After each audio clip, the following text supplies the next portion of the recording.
เอาโกนប្រងពុកចាំទុកនៅពីទូនមានកំបានผลទៀនកើតមានលើអ្នកប្រឹងប្រែងមិនដែលរត់ចូលចំនូលបានមកឯងក្រុមទីកន្លែងដោយថ្លែងប្រាប់ដល់កូនប្រុសកូនសែនអរគុណជាទុនសម្រាប់យល់ដឹងកូននឹងខំប្រឹងពោះថ្លឹងកាំងងារចំរងរាល់ថ្ងៃធ្វើការពុំសាគិតគូត្រូវខុសបងប្អូនស្រីប្រុសសនដងរាប់អានរាក់ទាំងការងារទាំងឡាយផ្សំផ្សាយតែផ្លូវសុចរិតយកទុកក្នុងចិត្តសម្រិតឲ្យបានល្អជាងជៀងវៀងគ្រឿងញៀន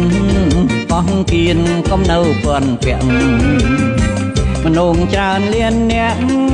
គិនជាងរាប់អានសរសើរ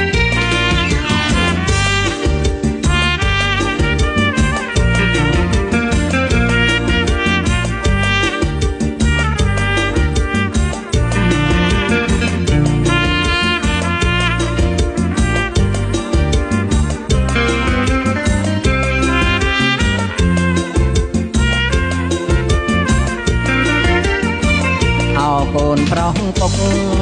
ចាំទុកនៅពីទូនមានសម្បានធនធាន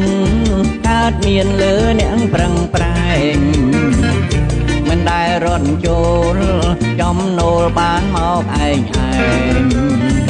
ក្រុមទីកន្លែងដោយថ្លែងប្រាប់ដល់កូនប្រុសកូនសែនអរគុណជាទុនសម្រាប់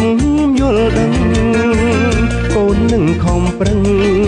បោះថ្លឹងតាំងងារចំរង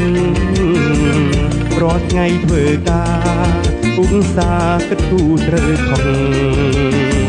បងប្អូនស្រីប្រុសសនដងរាប់អានរាក់ទាំងការងារទាំងឡាយផ្សំផ្សាយតែផ្លូវសុចរិតយកទុកក្នុងចិត្តសម្រិតឲ្យបានល្អជាងជៀងវៀងគ្រឿងញៀន